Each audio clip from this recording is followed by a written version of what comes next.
Olá pessoal, tudo bem com vocês? Paz e bem, espero que estejam todos com muita saúde e com muita alegria para começarmos mais uma semana. Eu tive uns dias afastada, não consegui gravar. A minha filha passou por uma cirurgia e precisou dos cuidados, né, aqui da mamãe.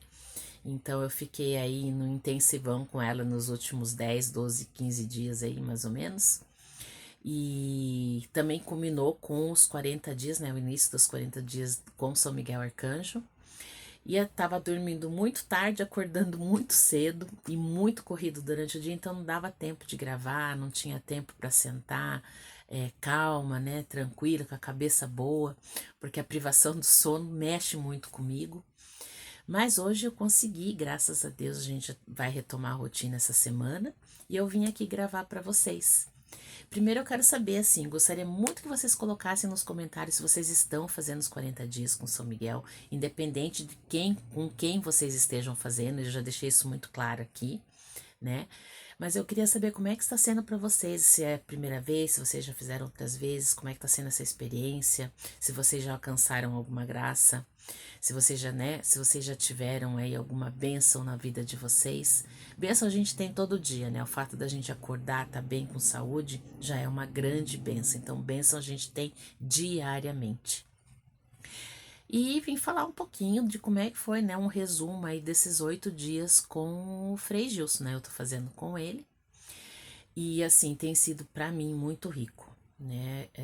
Desde as pessoas que passaram por lá já, né? Dando seus testemunhos e pessoas muito abençoadas, pessoas que me trouxeram também memórias afetivas muito boas, como foi com o Padre Antônio Maria, né? Foram muitos ensinamentos, né? As freiras, né? Do Instituto também no sábado, com o Frei Patrício também, que homem santo, né? Que disposição de alma, assim, para falar, né? Fiquei encantada, assim, com o jeitinho dele falar. E falar também, e principalmente, sobre as pregações. Gente, as pregações do Frei Gilson, elas têm sido uma verdadeira catequese. Então, assim, eu vejo elas como uma maneira de nós nos colocarmos na predisposição de ir ao encontro de Jesus, sabe? Se nós estamos muito afastados, esse é o momento. Essas pregações estão servindo para isso. Porque assim, os ensinamentos que estão tendo ali, elas fazem a gente olhar um pouquinho como é que está a nossa relação com Deus, né? Como é que a gente anda agindo com Deus dentro daquilo que Ele nos propôs, né? Daquilo que Ele nos ofereceu. Como é que a gente está lidando com essa relação? Então, assim, todas as pregações hoje eu consegui terminar de colocar em dia, né? Eu consegui os primeiros dias, eu fui acompanhando dia a dia. Mas como foi passando o tempo, as últimas eu só consegui assistir hoje.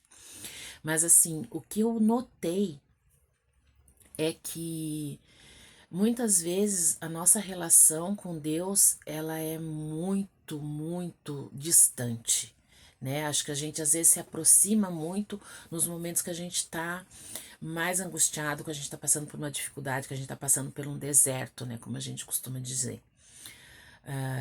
Quando a nossa alma, nosso corpo está ferido, a gente está passando por uma situação difícil ou algum familiar, alguma coisa aí que a gente tenta se reconectar mais com Deus. E não deveria ser assim, né? A gente tem que ter uma caminhada diária de fé, e procurar estreitar esse laço com Deus o quanto antes possível, porque a gente nunca sabe como é que vai ser o nosso dia de amanhã, se a gente vai morrer amanhã ou não. A gente tem que ser santo todo dia, né? Então, essas primeiras pregações que o Frei fez até agora, elas são para a gente parar e pensar sobre isso. Né, como é que tá essa relação, como é que tá essa nossa caminhada, né? Em que momentos a gente está fraquejando na fé, a gente está se afastando de Deus, a gente está olhando muito para o mundo e pouco para a parte espiritual, né? Então eu tenho achado muito rica essas colocações. Eu faço aqui, gente, eu tenho um caderninho, ó, eu vou anotando. Normalmente, quando eu tô acompanhando no período normal, eu já vou anotando direto lá na Bíblia. Mas, como eu tô na correria, o que que eu fiz? Eu tô fazendo um resuminho aqui e todas as passagens bíblicas eu tô anotando, eu não tô conseguindo ver.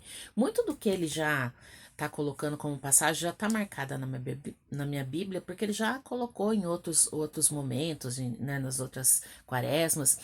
Mas por que que é bom a gente ter isso anotado às vezes, sabe? Porque talvez num momento que a gente está passando por uma provação, que a gente está desanimado, que a gente está em dúvida, que a gente se sente fraco, essas passagens elas vêm para nos dar um ânimo maior, né? Para nos dar mais alegria, para nos dar mais vontade, para nos reacender, né, a chama do Espírito Santo dentro da gente. Quem nos dá força para o dia a dia, para a gente encarar as dificuldades, é o Espírito Santo. Então a gente tem que clamar o Espírito Santo o tempo todo na nossa vida, pedir para que ele caminhe com a gente nos momentos de mais dificuldade. E eu esses dias tenho pedido muito a ajuda do Espírito Santo, porque não tem sido dias fáceis para mim. Foram dias muito desafiadores, né? De medo, de angústia, de tensão, né? Mas graças a Deus, assim, muita oração.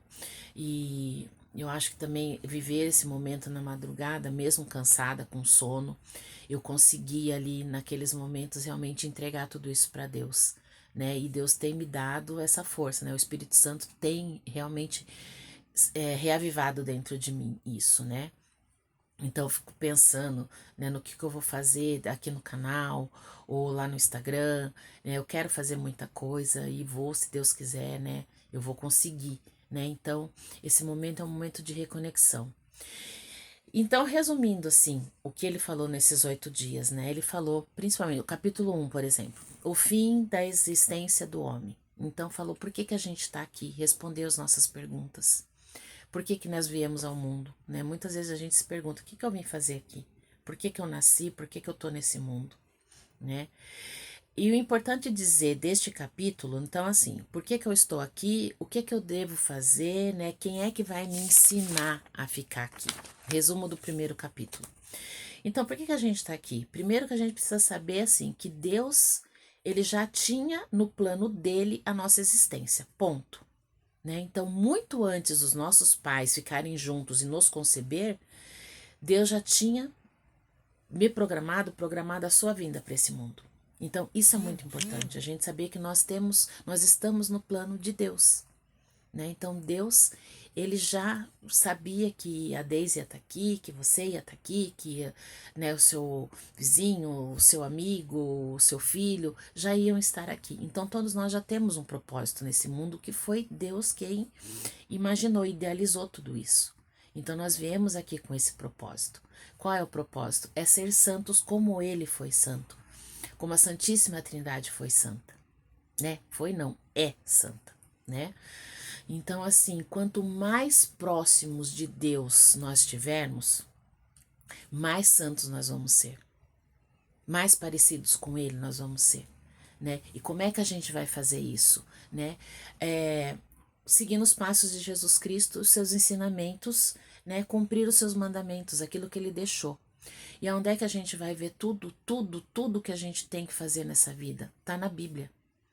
Então, todos os ensinamentos, todas as nossas dúvidas, todas as nossas angústias, tudo que a gente precisa saber, a gente encontra dentro da Bíblia.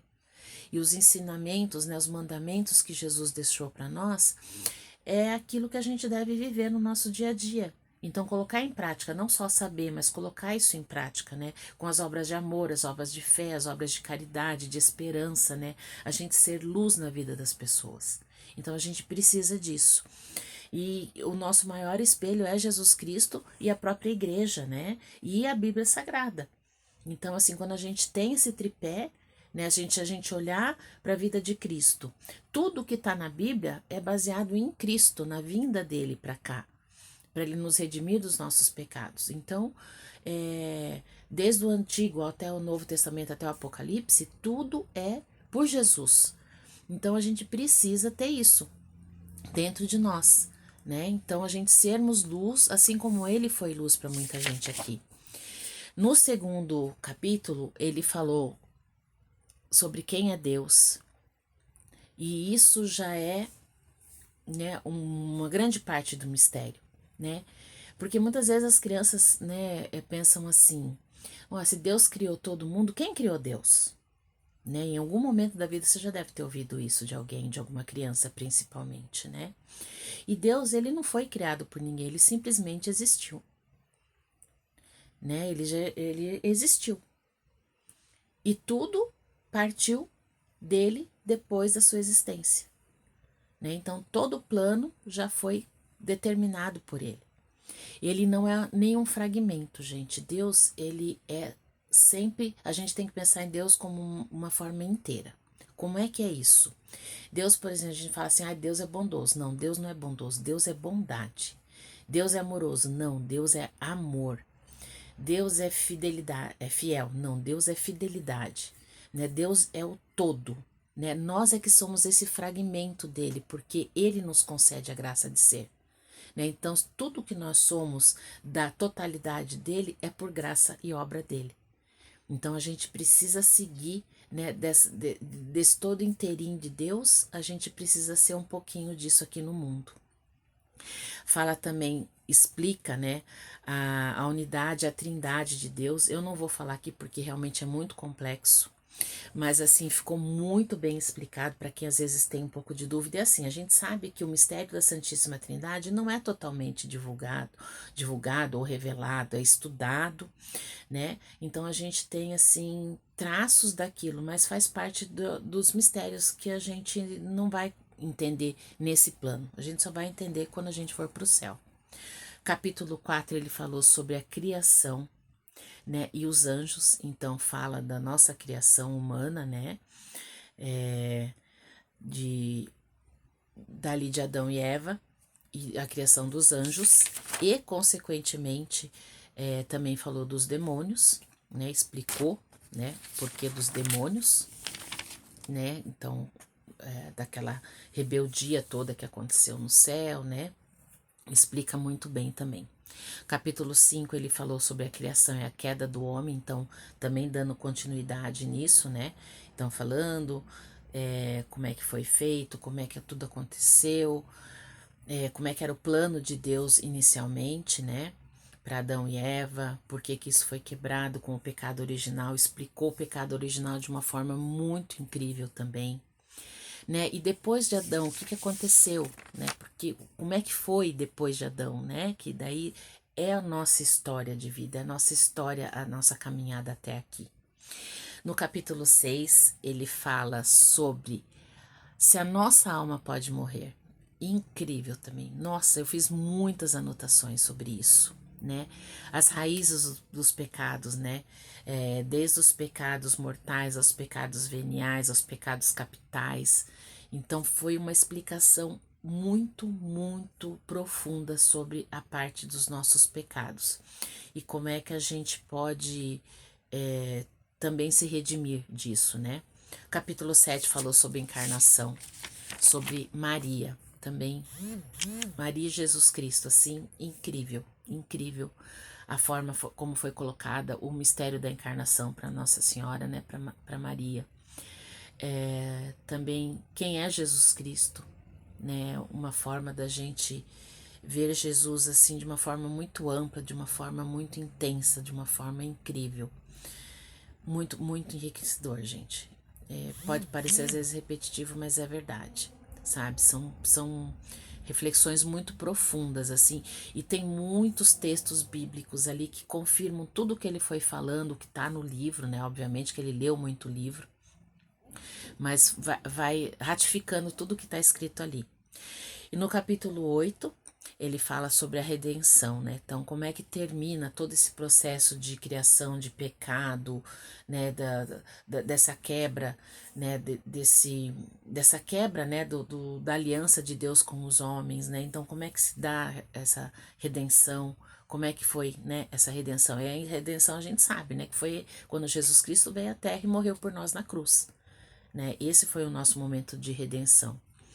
Capítulo 9, ele fala sobre o Espírito Santo e a graça, né? Então, para a gente entender um pouco melhor a pessoa do Espírito Santo, se a gente for pegar, a gente vê assim, explica bem passo a passo mesmo, né? Então, fala de Deus, fala de Jesus Cristo, fala de Maria, fala do Espírito Santo, né? Explica um pouco, individualmente a Santíssima Trindade, para que a gente entenda um pouquinho, sem mesmo a gente ter uma noção completa disso, né?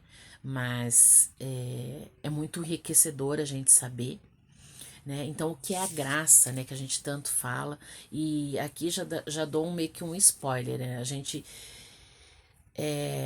confunde um pouquinho a palavra graça com o que a gente recebe de acontecimentos na nossa vida, extraordinários, né? Então, assim, quando você recebe uma bênção, né, que você pede alguma coisa e você recebe, na verdade não é bem uma graça que você está recebendo. A gente denominou como graça, mas não é bem assim. Então, nesse capítulo 9 ele explica muito bem isso, né? Então, a graça que vai e vem, né, fonte de vida e o que é o mérito, né? Então, para a gente receber a graça, né, quais são os méritos que a gente tem que ter para isso, né? Uma fonte de vida também, que é a parte da oração e dos sacramentos, né? Então, as nossas orações que tem que ser orais, tem que ser de meditação, tem que ser de contemplação, né? Os sacramentos, né? Que a gente recebe, principalmente, vamos falar um pouquinho do batismo, da confissão, da Eucaristia. Então, assim, gente, esses 8 primeiros dias foram extremamente ricos. Se você ainda não assistiu às pregações, eu recomendo que assista. E eu tenho também o meu canal no Instagram, também @umacatólica_a+. E lá eu tô colocando um resumo dessas pregações. Então, assim, os principais pontos que eu anotei e que foram importantes para mim foi a forma como eu entendi. Então ali eu achei que ficou bem bacana para você já ter uma ideia e de repente despertar um gostinho de você de assistir a pregação, tá bom? Por hoje é só. Que Deus abençoe vocês, a todos nós, que a gente tenha uma semana muito abençoada. Que Nossa Senhora esteja à nossa frente, né? Nos cuidando, São Miguel Arcanjo nos defendendo e o Espírito Santo avivado dentro de nós, tá bom? Paz e bem, uma excelente semana. Fique com Deus.